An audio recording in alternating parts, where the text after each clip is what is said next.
Assalamualaikum warahmatullahi wabarakatuh. Bismillahirrahmanirrahim. Alhamdulillahi rabbil alamin.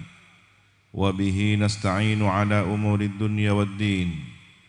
Wassalatu wassalamu ala ashrafil anbiya'i wal mursalin Sayyidina Muhammadin wa ala alihi wa sahbihi ajma'in. Qala rabbi shrah li sadri wa yassir li amri wahlul 'uqdatam min lisani yafqahu qawli. Inna asdaqal hadithi kitabullah wa khairal hadi hadyu sayyidina Muhammadin sallallahu alaihi wasallam wa syarral umuri muhdatsatuha wa kullu bid'atin dhalalah wa kullu dhalalatin finnar. Allahumma inni a'udzu bika an adilla au udalla au azilla au uzalla au azlima au uzlama au ajhala au yujhala alayya.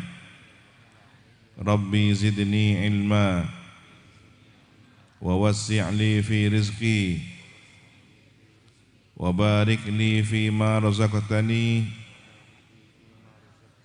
waj'alni mahbuban fi qulubi ibadika wa azizan fi uyunihim waj'alni wajihan fi dunya wal akhirah wa minal muqarrabin ya kathiran nawal wa ya hasanal fi'al wa ya qa'iman bila zawal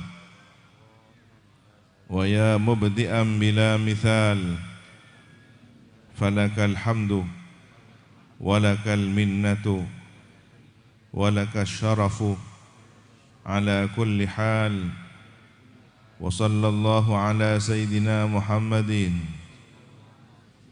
wa ala alihi wa sahbihi wa sallam. Walhamdulillahi rabbil alamin.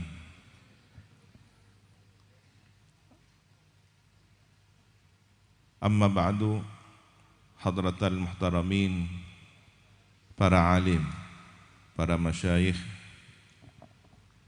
tokoh agama, tokoh masyarakat, Pamanda Kiai Haji Hamim Sya'rani hafizahullah ta'ala, beserta seluruh para kiai, para muallimil Quran, Bapak Kepala Desa Agel, beserta seluruh aparatur pemerintah desa, pengurus takmir Masjid Baitur Rahman, Baitur Rahim, seluruh tokoh alumni Pondok Pesantren Salafiyah Syafi'iyah Sukoharjo, pengurus Iksas Komisariat Agel dan seluruh warga alumni, para hadirin hadirat muslimin muslimat, hafizakumullahu jami'an. Teringat pesan dari Hadratul Jad ketika Kiai As'ad Samsul Arifin menitipkan Al-Quran agar supaya Al-Quran ada di dalam dada para santri. Bahkan beliau bertanya, bagaimana jika di dalam dadanya tidak ada Al-Quran?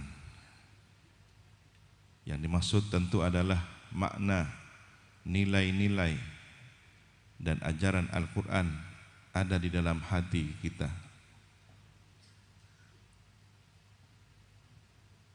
Ini tentunya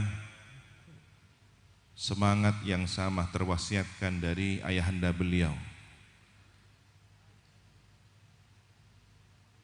Kiai Samsul Arifin, yang senantiasa berwasiat kepada para santrinya di kala itu setiap kali ada santri berpamitan hendak pulang boyongan untuk pulang ke masyarakat,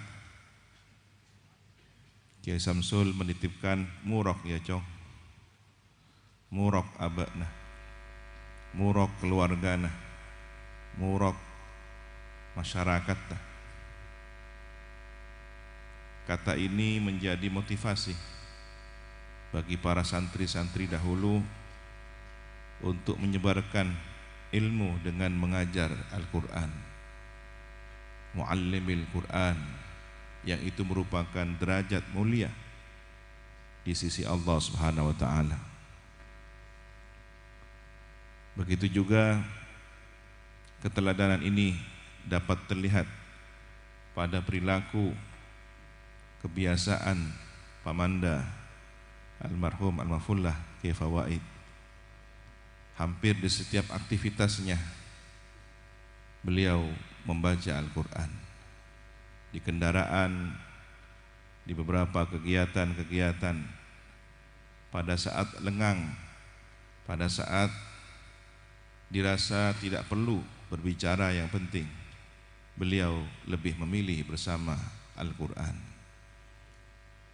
Dan pada biasanya seseorang yang sedang membaca Al-Quran, pikirannya bersama Al-Quran, hatinya bersama Al-Quran, lisannya bersama Al-Quran, sehingga tidak ada kesempatan untuk berprasangka buruk kepada orang lain, untuk berbicara buruk kepada keburukan-keburukan orang lain. Salah satu fungsi dari masjid selain riayah, dibangun, direnovasi, maka selanjutnya adalah imarah, memakmurkannya. Di antara sekian banyak memakmurkan masjid, selain yang utama adalah sholat berjamaah 5 waktunya, menghidupkan masjid dengan pengajian-pengajian, dengan zikir, dengan bacaan Al-Quran, khatmil Quran, dengan sholawat dan sebagainya. Untuk itu kami titip kepada para alumni dan seluruh masyarakat, hidupkanlah masjid dengan Al-Quran, karena masjid adalah standar kehidupan ruhani masyarakat. Ketika masjidnya sepi dari kegiatan, dikhawatirkan spiritualitas masyarakatnya sepi dari hal yang bersifat rohani.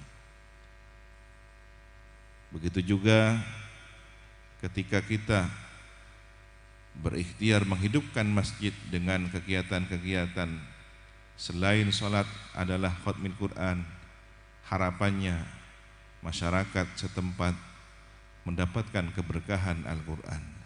Bukankah ketika kita melangkahkan kaki memasuki masjid, doa yang kita minta kepada Allah adalah terbukanya pintu-pintu rahmat. Di sanalah rahmat Allah banyak diturunkan,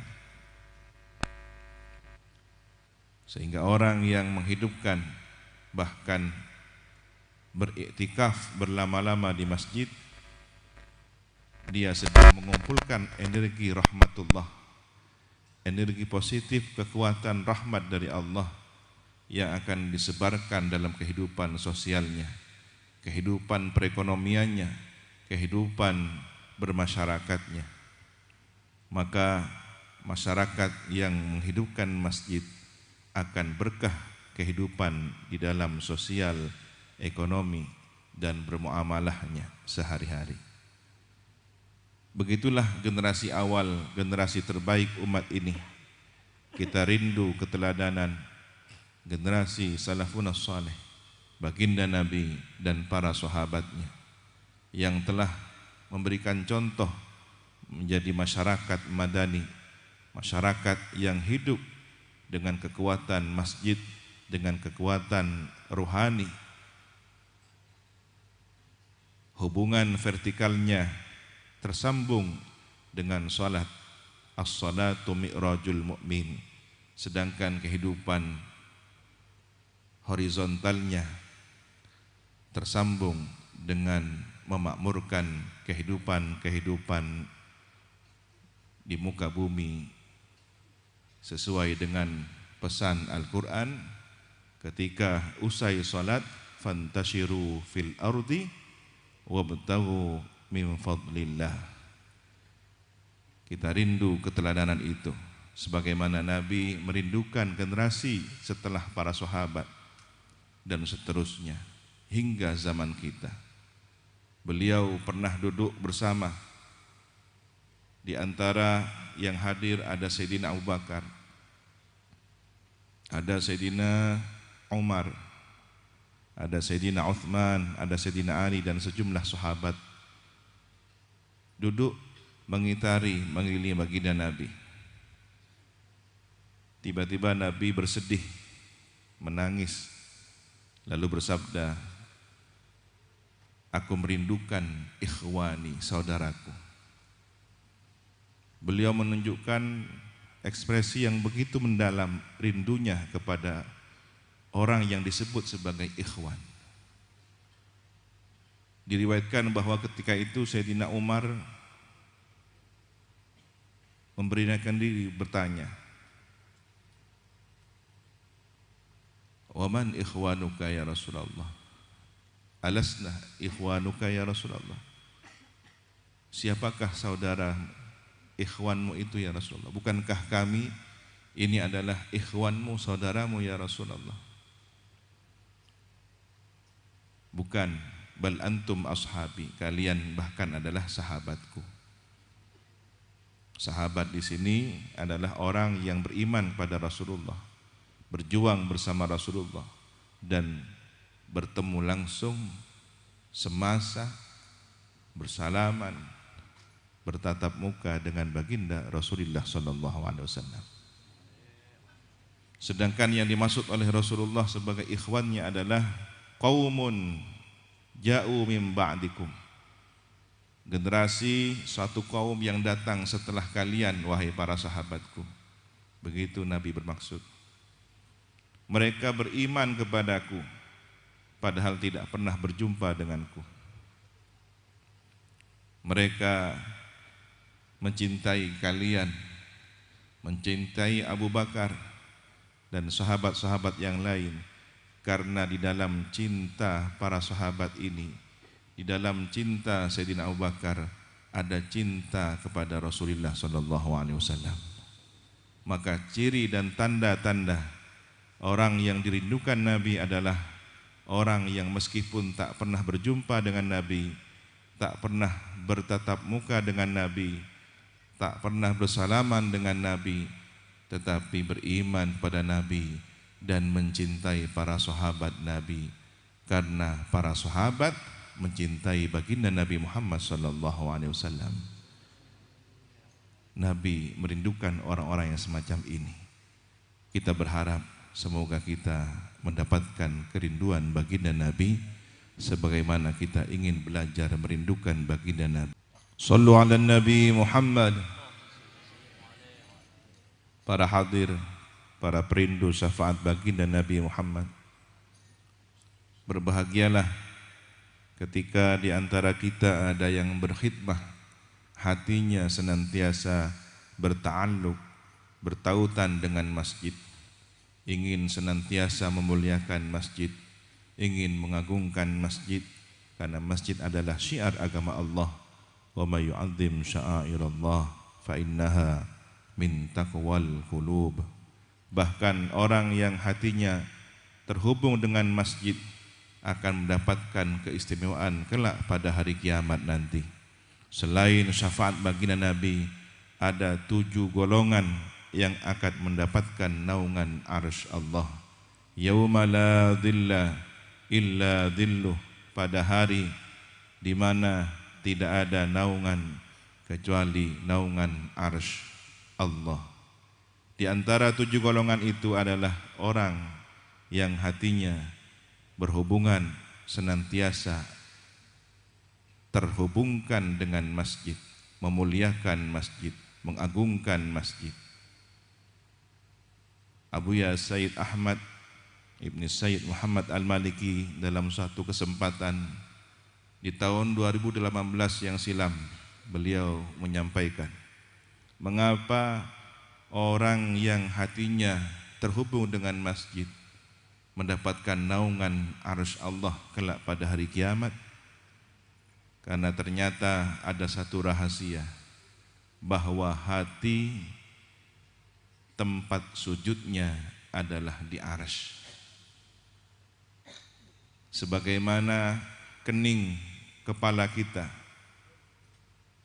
ketika sujud adalah di lantai masjid, di atas sajadah, maka hati kita ketika khusyuk, ketika konsentrasi, hati kita sujudnya berada di arsy. Inilah yang tersirat dari makna sabda Nabi bahwa mi'rajul mu'min, mi'rajnya seorang mukmin itu terletak pada salat. As-salatu mi'rajul mu'min. Tentu yang dimaksud adalah salat yang berkualitas, salat yang khusyuk, salat yang hatinya hadir, benar-benar bersambung kepada arsy-Nya Allah Subhanahu wa taala. Dan arsy ini adalah tanda kebesaran, tanda keagungan Allah Subhanahu wa taala. Untuk itu kita pada kesempatan yang baik ini bersama-sama mengagungkan Allah. Tenangkan hati kita, damaikan hati kita. Ala bidzikrillahi tatma'innul qulub. La ilaha illallah.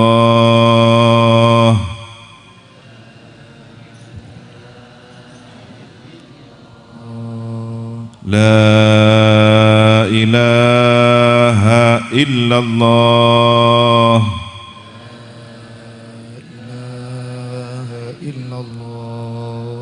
La ilaha illallah. La ilaha illallah. Al-mawjud fi kulli zaman.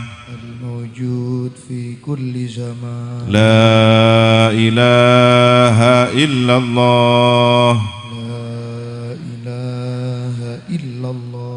Al-ma'bud fi kulli makan. Al-ma'bud fi kulli makan. La ilaha illallah. La ilaha illallah. Al-madhkur bi kulli lisan. Al-madhkur bi kulli lisan. La ilaha illallah.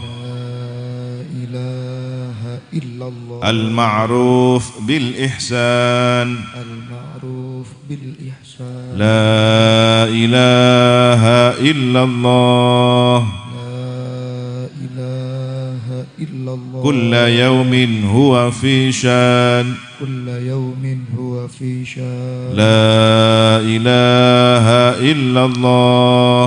La ilaha illallah. Al-aman, al-aman min zawalil iman. Al-aman, al-aman min zawalil iman. Wa min fitnati syaitan. Wa min fitnati syaitan. Ya qadimal ihsan. Ya qadimal ihsan. Kam laka alayna min ihsan. Kam laka alayna min ihsan. Ihsanukal qadim. Ihsanukal qadim. Ya Hannan ya Mannan. Ya Hannan ya Mannan. Ya Rahim ya Rahman. Ya Rahim ya Rahman. Ya Ghafur ya Ghaffar. Ya غفور يا غفار اغفر لنا وارحمنا اغفر لنا وارحمنا وأنت خير الراحمين. وأنت خير الراحمين.